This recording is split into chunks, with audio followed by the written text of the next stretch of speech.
Guys mentor Sunil Haider Khan का सवाल लेने वाले हैं कि क्या वर्चुअल ऑटिज्म में सेंसरी प्रोसेसिंग डिसऑर्डर होता है।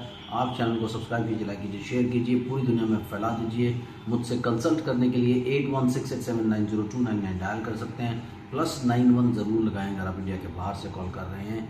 सो यहाँ पर क्या सवाल आ जा रहा है कि वर्चुअल ऑटिज्म में सेंसरी प्रोसेसिंग डिसऑर्डर होता है कि नहीं होता है। आप पेरेंट्स ट्रेनिंग प्लान भी फटाफट से ज्वाइन कर लीजिए ताकि अपने बच्चे को जल्दी से जल्दी ठीक कर सकें, क्योंकि काफ़ी लोग पिछले काफ़ी टाइम से कांटेक्ट में हैं लेकिन अभी तक कई चीज़ों के चलते पेरेंट्स ट्रेनिंग प्लान्स ज्वाइन नहीं कर सके हैं। आज वर्ल्ड हेल्थ डे है और ऐसे ओकेजन्स को लेकर के फटाफट से ज्वाइन कीजिए। वेट मत करते रहिए, जितना बड़ा आपका बच्चा हो जाएगा उतनी ज़्यादा डिफ़िकल्टीज रहेंगी।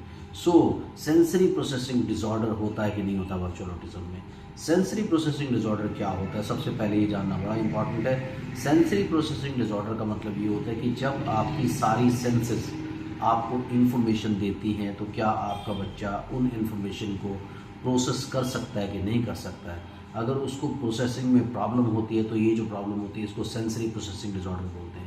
जैसे आप आंखों से देखते हैं, कानों से सुनते हैं, नाक से सुनते हैं, जीभ से टेस्ट करते हैं और स्किन से आपको टच का पता चलता है। तो जब ये सारी की सारी सेंसेस आपको किसी भी चीज़ के बारे में इंफॉर्मेशन देती हैं तो आपको पता चलता है कि आपकी सेंसरी प्रोसेसिंग नॉर्मल है। फॉर एग्जांपल आप एप्पल को ले लीजिए, मैंगो को ले लीजिए, किसी भी चीज़ को ले लीजिए, जब आप उसको टच करते हैं तो आपको पता लगता है टच हुआ, एंड देन उसकी शेप को आप देखते हैं किस तरह का दिखता है एप्पल।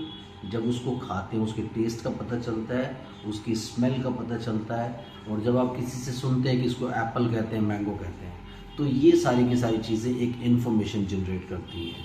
सो अगर आपका बच्चा सिर्फ रिपीट करता है वर्ड्स को और रिकग्नाइज नहीं कर पाता चीज़ों को, या उससे कुछ पूछा जाए, फॉर एग्जांपल जब आप उससे पूछते हैं कि व्हाट इज़ योर नेम, तो वो कंफ्यूज हो जाता है। आप कई बार पूछते हैं अपना नाम बताओ, अपना नाम बताओ, अपना नाम बताओ, तो वो बहुत देर तक प्रोसेस करता रहता है उस चीज़ को, एक पुराने कंप्यूटर की तरह। तो ये प्रॉब्लम्स अगर रहती हैं तो इसे सेंसरी प्रोसेसिंग डिसऑर्डर बोलते हैं। लेकिन वर्चुअल ऑटिज्म, जैसा कि मैं हमेशा अपने वीडियोस में बोलता हूँ कि virtual autism I don't believe in that, क्योंकि मेरे हिसाब से वो सिर्फ एक शिफ्ट ऑफ अटेंशन होता है। यानी आपके सबकॉन्शियस माइंड की तरफ अगर आपका कॉन्शियस माइंड चला जाए, यानी आप कॉन्शियसली किसी चीज़ को देखने की बजाय सबकॉन्शियसली देखते हैं, तो वो एक शिफ्ट ऑफ अटेंशन होता है। और यूजुअली ये जो चीज़ें होती हैं ये वर्चुअल ऑटिज्म में नहीं, ओनली शिफ्ट ऑफ अटेंशन आप कह सकते हैं, या अटेंशन डेफिसिट डिसऑर्डर बोल सकते हैं। अब अटेंशन पूरा ना होने की वजह से सेंसरी प्रोसेसिंग नहीं हो पाता और ऐसा फील होता है कि वर्चुअल ऑटिज्म में सेंसरी प्रोसेसिंग डिसऑर्डर हो रहा है। तो अदरवाइज़ क्या होता है कि जितने भी ये डिसऑर्डर्स हैं जिसमें अटेंशन प्रॉपर नहीं होता, जब आपका बच्चा 100% अटेंशन के साथ चीज़ों को ग्रैब नहीं करेगा, ग्रैस्प नहीं करेगा, तो ब्रेन में वो मेमोरी स्टोर नहीं होंगी, और जब मेमोरी स्टोर नहीं होगी तो वो ऑटोमेटिकली सेंसरी प्रोसेसिंग डिसऑर्डर में कन्वर्ट हो जाएगा। तो इसी तरह से अपने कमेंट्स देते रहिए। मुझे लगता है कि आप सेटिस्फाई हुए इस रिप्लाई से। अगर आपको और कुछ क्वेश्चंस है तो ज़रूर कमेंट सेक्शन में डाल दीजिए। आप लोग भी कमेंट ज़रूर करें, क्योंकि ज़्यादा से ज़्यादा कमेंट ज़्यादा से ज़्यादा answers. Thank you very much, bye bye.